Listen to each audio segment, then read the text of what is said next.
Semper Crescis, Ante Crescis, vita Dei stabilis, tum obturat, et tum curat, ludum mentis agiem, digestatem, potestatem, dissolvitur agiem, sos in manis, et in manis, rotatur volubilis,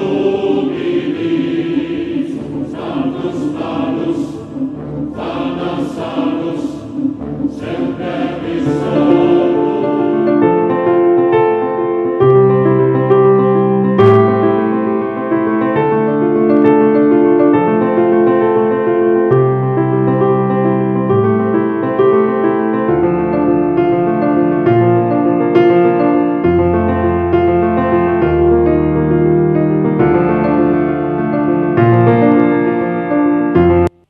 Isaías Goldman, el especialista en aire acondicionado y calefacción. Todas las marcas, todos los productos y sus repuestos con la mejor financiación. Isaías Goldman, el especialista. Bulnes, esquina Pringles, teléfono 589-0033.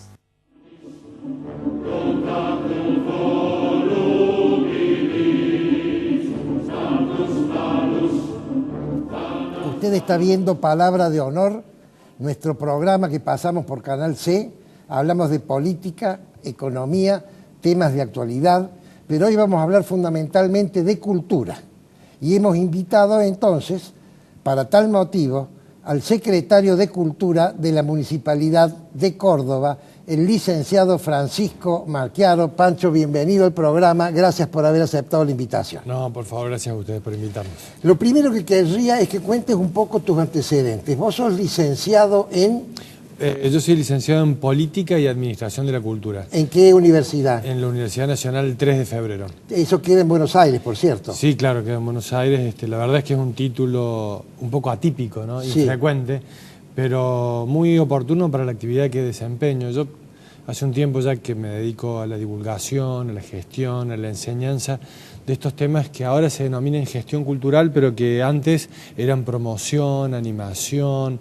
Bueno, siempre ocupó un lugar significativo en la agenda de las ciudades y de los estados, pero ahora afortunadamente hay unas instancias no solo de formación de grado, sino también de posgrado, de maestría, inclusive de doctorado, que nos dan la oportunidad de tener una cátedra y un corpus teórico un poco más amalgamado. Bueno, vos estás como en 5 universidades dando cátedra, más o menos. Has tenido como 5 universidades.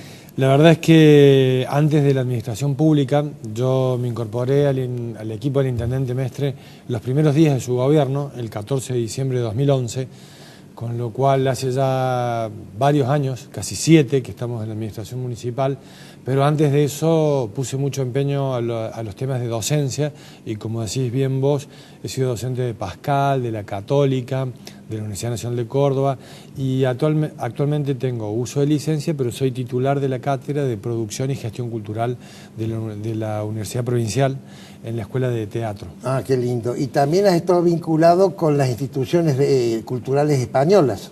Correcto. Antes de desempeñarme como secretario de Cultura, fui director del Centro Cultural España Córdoba. Esa casa tan linda. La casa es linda y la programación es también linda y potente.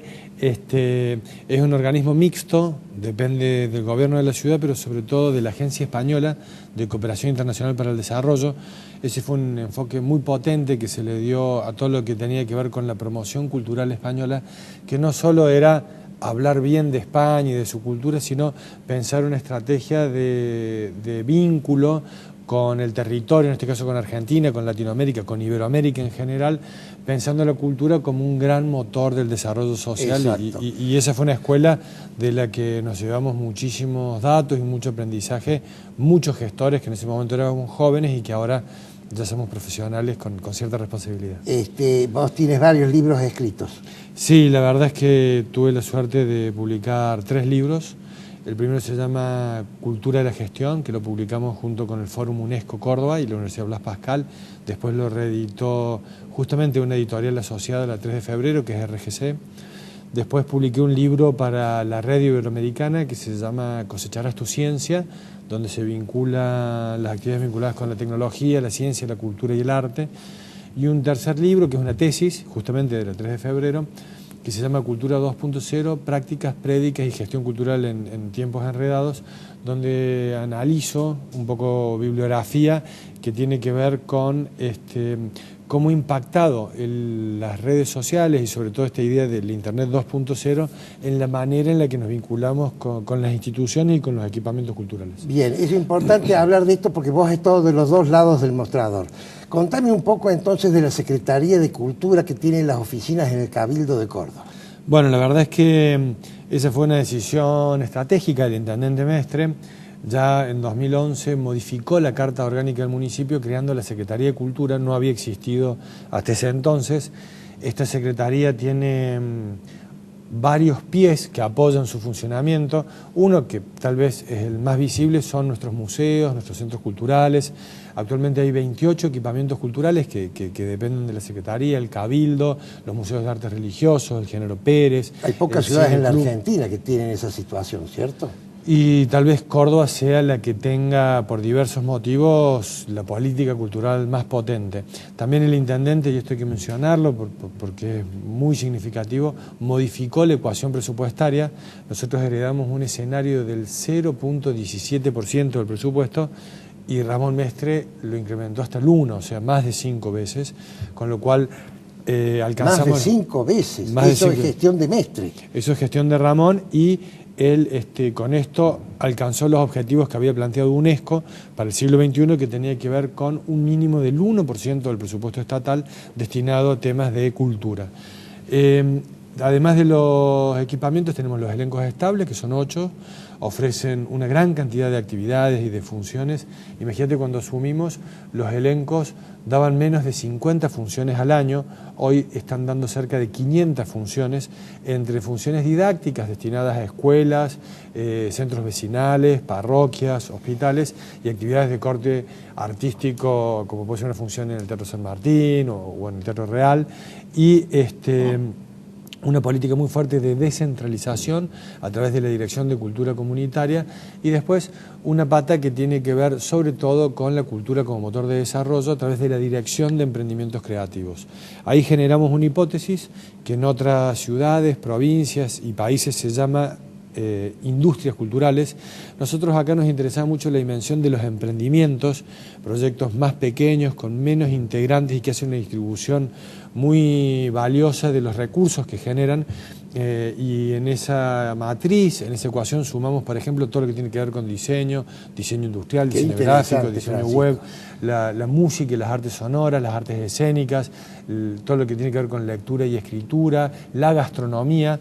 Salimos con una política de gestión gastronómica muy potente, emparentada con lo turístico, pero buscando esa característica antropológica, etnográfica que tiene lo gastronómico.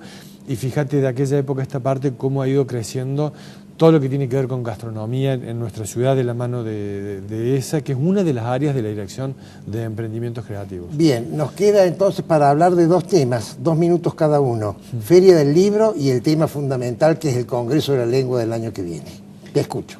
Bueno, en relación al Congreso de la Lengua, la verdad es que fue una decisión que nos ha llenado de alegría. Son las Olimpiadas, el Mundial de Fútbol, pero en materia de lengua... Es lo más importante que hay en el mundo en lengua castellana. Así es. Y se hace en Córdoba. Y se va a hacer en Córdoba. Y viene el Rey. 27, 28 y 29 de marzo. Además del Rey vienen catedráticos, pensadores, y vamos a montar en torno a eso el Festival de la Palabra, que nos va a permitir sumar muchas voces y mucha diversidad y mucha pluralidad a la actividad propia y académica que tiene el Congreso. Importante. Como de esto teníamos noticias ya hace un año, la Feria del Libro emprendió un camino rumbo al CILE, al Congreso Internacional de la Lengua Española, aplicando algunos cambios y algunas políticas muy profundas. Habrás visto que la feria es cada vez más innovadora. Hemos sumado, además del libro propiamente, el conocimiento. A las carpas le hemos sumado domos, actividades vinculadas con lo digital, con el pensamiento, con la lectura y escritura en sus sentidos y variables más amplias. No solo el libro en papel, que lo defendemos, lo adoramos y lo protegemos, sino también bloggers, influencers y todos estos otros fenómenos que tienen que ver con el conocimiento, con la enseñanza, con el aprendizaje, pero que están más emparentados con prácticas culturales del siglo XXI. Así que la Feria del Libro, y aprovecho tu programa que sé que lo ven muchas personas que tienen inquietudes creativas, va a tener lugar del 6 al 23 de septiembre. Se va a hacer como siempre en la Plaza San Martín, en el Cabildo, en esas carpas, pero además en una enorme diversidad de espacios culturales como escuelas, bibliotecas populares, y vamos a tener una grilla de autores y de visitantes que, si te la menciono, necesitamos una maratón de programas. Los 4 más importantes o 4 interesantes. Bueno, vamos a tener una exposición de Pablo Bernasconi, un ilustrador que trabaja en medios fundamentales del país, El Roto, que es el ilustrador del diario El País, que también es una visita muy significativa, Mariana Enríquez, que a nosotros también nos parece muy, muy valiosa con su mirada que va desde la contemporaneidad hasta los clásicos, y Beatriz Arlo, por mencionarte algunos de muchos visitantes que vamos a tener de todo tipo de nivel. Ciclos como Córdoba Mata, por ejemplo, van a tener entre 5 y 10 referentes internacionales que nos van a acompañar. Andajasi también viene. Así es, también viene el de Editorial Planeta. Bueno, Francisco, quiero decirte que es realmente un placer hablar de estos temas en este programa, que este año hemos hablado de corrupción y de problemas económicos,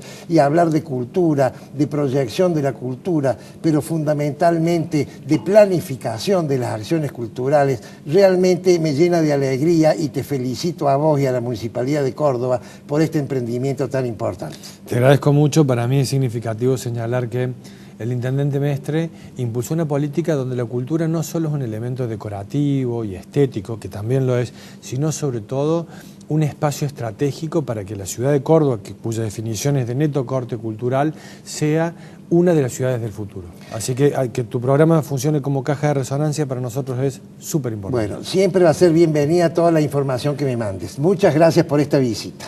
Bueno. Continuamos entonces en el próximo bloque.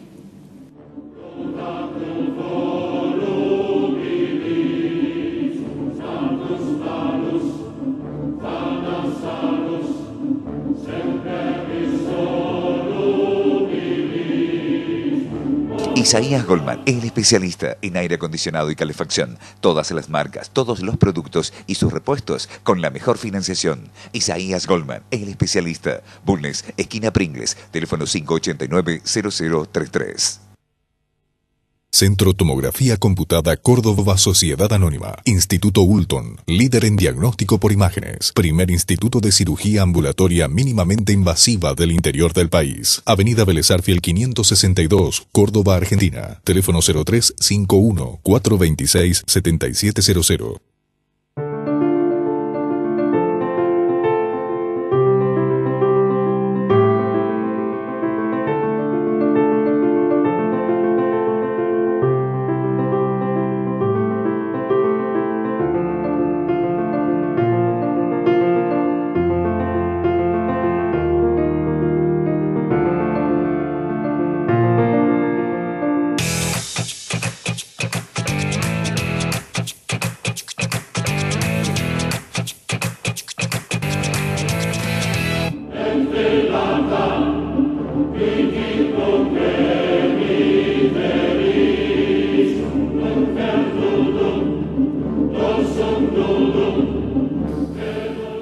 Segundo bloque, justicia que juzga.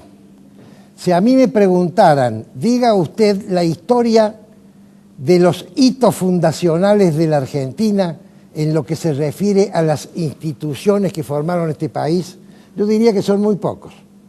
El primero, indudablemente, es el Congreso de Tucumán, porque la declaración de la independencia convierte a un grupo de provincias en una nación. Pero fue incompleto, un hito incompleto. Hubo independencia, pero no hubo organización nacional, y por eso viene el descalabro después de los unitarios y federales. El segundo hito se produce luego de la batalla de Caseros, cuando Urquiza consigue, en muy poquito tiempo, promulgar una constitución que durante 40 años no se había podido hacer. ¿Por qué lo consiguió Urquiza? Porque le propuso a las provincias hacer una constitución, este era el tercer intento, no de Urquiza, sino del país, hacer una constitución en donde las provincias cada una participara en igualdad de condiciones. Y entonces lo consiguió. Y entonces se formó el sistema que hizo grande a la Argentina y llegó a ocupar el 7º lugar de las naciones del mundo. ¿Por qué? Porque la Constitución generó un sistema que, aplicado en un país que tiene recursos, si se le da un poquito de tiempo, se logra el desarrollo. O por lo menos la vía del desarrollo, que es lo importante. Ustedes saben que la felicidad no la da las circunstancias, sino que la dan las expectativas. El tercer hito no es positivo, fue negativo.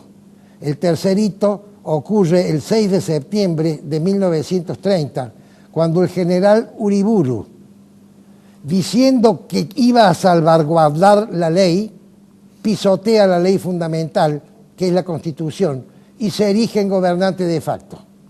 Pero más grave que eso no fue lo que hizo Uriburu, sino lo que hizo la Corte Suprema de Justicia, que refrenda legalmente, aplicando la teoría del hecho consumado de la revolución triunfante, el gobierno de facto. Pero más grave que la Corte Suprema todavía fue la aceptación de la población este gobierno de facto. Y empieza entonces la decadencia argentina. El siguiente hito, fíjense que pasa mucho tiempo. El siguiente hito ocurre cuando asume Alfonsín, pero el mérito no es de Alfonsín. Alfonsín personifica la circunstancia. ¿Cuál fue la circunstancia? El convencimiento de la población de que no quería nunca más golpes de Estado. Fíjense ustedes que Alfonsín, al denunciar el pacto sindical militar del sindicalismo peronista con el gobierno militar, en donde los peronistas le dijeron no vamos a revisar en lo que hicieron, ganan las elecciones, por primera vez en la historia, una elección no condicionada, sin proscripciones, que ganara un partido que no fuera el peronista. Porque Alfonsín encarna en su persona ese sentimiento de la población. Pero Alfonsín ignoraba lo que es el manejo de la economía. Creía en la omnipotencia económica del Estado y creía en que el Estado podía darle bienestar a todo el mundo sin ningún tipo de limitaciones, y llevó a la Argentina a la hiperinflación. ¿Y cuál es el siguiente hito fundacional? Lo estamos viviendo estos días, y por eso hago yo esta introducción, porque Alfonsín recupera la democracia, y en este hito institucional que estamos viviendo en estos días, hay un esbozo de que se está recuperando la República. ¿Saben por qué? Porque está funcionando la justicia. Después de años, estoy hablando de la justicia federal, ¿cierto? Después de años, de 1930 hasta el día de hoy, en que la justicia fue pisoteada y fue ignorada, y luego en el intervalo kirchnerista no funcionó, un fiscal y un juez empiezan a mover los expedientes, empiezan a llamar a la gente a declarar, empiezan a poner preso a presuntos culpables, y entonces la justicia funciona. Y es el esbozo de que funciona la República. Este hecho, si se concreta, y la concreción va a ser primero el castigo, es decir, la pena, y el segundo hecho, la recuperación de la plata, por lo menos la plata que se pueda recuperar, que hay mucha que se puede recuperar, por lo pronto toda la plata blanca, todas las posesiones, si no contamos con la complicidad del poder legislativo, que no promulga las leyes que hay que promulgar y que de alguna manera en el Senado encubre a personas que tendrían que estar presas. Si se da esto que estoy diciendo, vamos a recuperar la República, y entonces este va a ser el próximo hito institucional. ¿Quiénes son los grandes responsables de esto? El primero es Macri, indudablemente. A usted le puede gustar Macri o no gustar. Macri en la economía no ha conseguido los logros que esperábamos. Es cierto. Pero el responsable de esto es Macri. ¿Por qué? Piensen si estuviera Scioli en la presidencia, se ocurriría lo que está ocurriendo cuando Scioli era parte y era cómplice de lo que ocurrió. Esto ocurrió porque Macri ha permitido que el Poder Judicial funcione sin una tutela del Poder Ejecutivo. Les guste o no les guste, lo ha permitido. Primer responsable, Mauricio Macri. ¿Quién es el segundo responsable? El segundo responsable ha pasado un poco desapercibido. El segundo responsable es el periodista Cabot de La Nación. Cabot recibe los cuadernos de este chofer que los había escrito paso por paso, día por día, todo el recorrido de la recepción del retorno de la corrupción de la obra pública, con todos los datos. Cuando Cabot analiza esto, dice, este tema me supera a mí. Yo podría presentarlo como noticia en La Nación y llegaría al estrellato, pero al día siguiente la corrupción lo cooptaría y lo compraría a este chofer que ha escrito esto, se lo llevaría a las islas del Mar Índico, del Océano Índico, y entonces la justicia no tendría pruebas. Se lo da a la justicia, y la justicia responsablemente asume una difícil gestión. El fiscal le dice a Cabot, si esto se entera antes de que nosotros hagamos las primeras detenciones, nuestra vida corre peligro. Y entonces acá aparece el tercer gran responsable, que es el fiscal Stornelli, que actúa con toda responsabilidad, y luego el juez Bonadío, que es, digamos, la figura más importante de esta investigación. Ahora, ¿por qué hace Stornelli y Bonadío esto ahora cuando ellos están en la justicia hace muchísimos años? ¿Saben por qué? Porque en este momento la opinión pública ha decidido, así como cuando decidió en la época de Alfonsín, nunca más golpes de Estado, y nunca más hubo golpes de Estado, además de que hubieron cosas tremendas en la Argentina, a nadie se le ocurrió un golpe de Estado. Ahora pareciera que la opinión pública está diciendo, quiero que la justicia juzgue, fíjense lo que está diciendo. Y si la justicia recibe ese mensaje de la opinión pública, entonces algún fiscal y algún juez actúa, y como están todas las pruebas, al actuar puede lograr los resultados.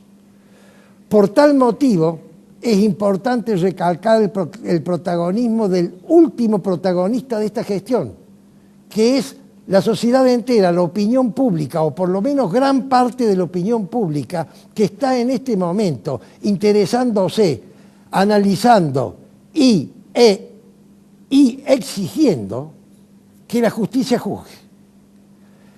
Una cosa que antes se analizaba en el plano de la razón, porque estaban todas las pruebas, esto lo ha dicho Majul, lo ha dicho Lanata, lo ha dicho Margarita Stolbizer, lo ha dicho Lilita, lo han dicho un montón de periodistas, y entre otros, modestia aparte, yo lo escribí, lo pongo ¿en qué cámara lo pongo? Gabriel, te lo pongo a vos.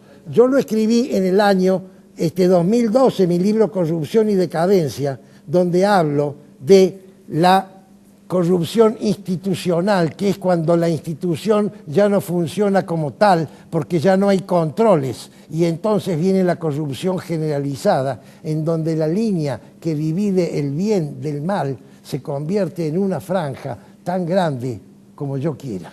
Y eso es lo que pasó en la Argentina. ¿Cuál fue el elemento que genera el cambio? Los cuadernos de este señor. Estos cuadernos pasaron el tema del plano racional al plano emocional.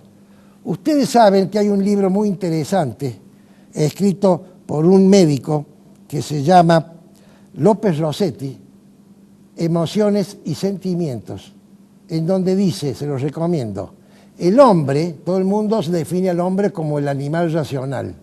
El hombre es un animal emocional que también razona. Cuando el tema pasa del nivel de la razón al nivel de la emoción, porque estos cuadernos relatan toda la historia del recorrido y a la gente eso le impacta y se emociona, la idea y la emoción se amalgaman y se convierten en sentimiento, y entonces aparece lo que yo llamo, no yo, sino los autores de teoría del comportamiento, la idea fuerza. Y la idea fuerza tiene una característica extraordinaria, tiene vida propia. Es un ente que ya funciona sin que se lo esté difundiendo. Cuando aparece una idea fuerza en la comunidad, en el inconsciente colectivo, les voy a poner una como ejemplo, el amor a las Malvinas. ¿De dónde sale el amor a las Malvinas? Si nadie la ha visto nunca, ni ha visto la Patagonia. Sale de la idea fuerza generada en el colegio primario. Esa idea fuerza sigue sola. La sociedad entera apoyó la gesta de las Malvinas, no sé si bien o mal, pero la apoyó, porque tenía incorporada esa idea fuerza. La idea fuerza del nunca más golpe de Estado sigue solo, no va a haber más golpes de Estado en la Argentina. Si ahora viene esta idea fuerza de que quiero que la justicia juzgue, ni siquiera el juez Bonadío o el fiscal que lleva esta investigación van a poder ahora dejar de hacerlo porque serían severamente cuestionados por la opinión pública que somos nosotros. De ahí la importancia, y es el motivo un poco de esta locución, la importancia de mantener este tema en el ámbito de cada uno de nosotros. Usted dirá, ¿dónde puedo influenciar yo? Usted tiene influencia en el ámbito donde usted se circunscribe. Y si usted habla de estos temas, mantiene esta idea fuerza. Y esta idea fuerza hace que funcione la justicia. Una república puede no tener poder ejecutivo y se maneja por consenso. Puede no tener poder legislativo y se maneja por derecho consuetudinario, pero no puede tener poder judicial, porque si los conflictos de una parte con otro no los dirime un tercero, que es el poder judicial, entonces los conflictos se solucionan por la ley de la selva y gana el más fuerte, y no hay república. Queridos amigos, estamos ante un hito fundamental histórico. Esto va a quedar en los libros de historia, que es la probable recuperación de la república, a través primero de una justicia que juzgue. Y esa justicia juzgando va a poner en evidencia al poder legislativo y a aquellos integrantes de ambas cámaras que no quieren promulgar las leyes que se necesitan, o que mantienen en la cueva en que se puede haber convertido el Senado a personas que están condenadas o deberían estarlo y no lo están por una mala interpretación de un derecho que tienen los legisladores de tener fueros.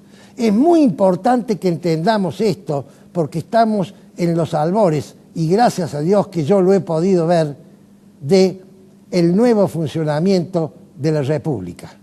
Es palabra de honor.